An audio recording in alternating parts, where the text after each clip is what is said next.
आणि यानंतर बातमी नवी मुंबईतनं आहे। नवी मुंबई महानगरपालिकेचे आयुक्त तुकाराम मुंढे यांच्या विरोधात अविश्वासाचा ठराव आणला जाणार आहे।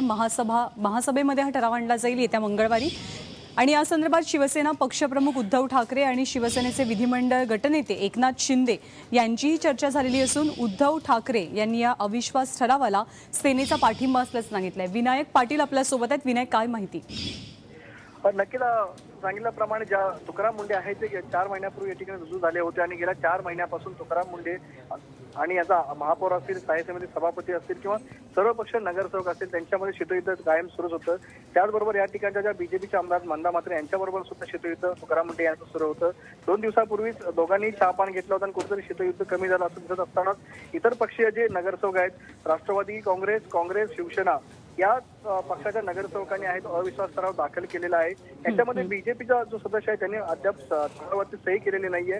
त्यामुळे सध्या तरी बीजेपीची भूमिका ही गुलदस्त्यात दिसते। त्यामुळे इतर जे पक्ष आहेत 111 नगरसेवक आहेत नवी मुंबई महानगरपालिकेमध्ये आणि हा जो ठराव आता सचिवांकडे दाखल करण्यात आलेला आहे। येत्या मंगळवारी महासभेमध्ये सकाळी 11 वाजता हा ठराव प्रस्ताव हा पटलावर मांडण्यात येणार आहे। त्या प्रस्तावाला जर 69 ते 70 नगरसेवकांनी जर प्रस्तावाच्या बाजूने मतदान केलं तर अविश्वास ठराव हा पास होणार आहे तुकाराम मुंढे यांच्या विरोधामध्ये। त्यामुळे आता सर्वांचं लक्ष लागलं की तुकाराम मुंढे यांच्या विरोधामध्ये मंगळवारी काय होते, मंगळवारी महासभेत काय होते याकडे सर्वांचं लक्ष असेल।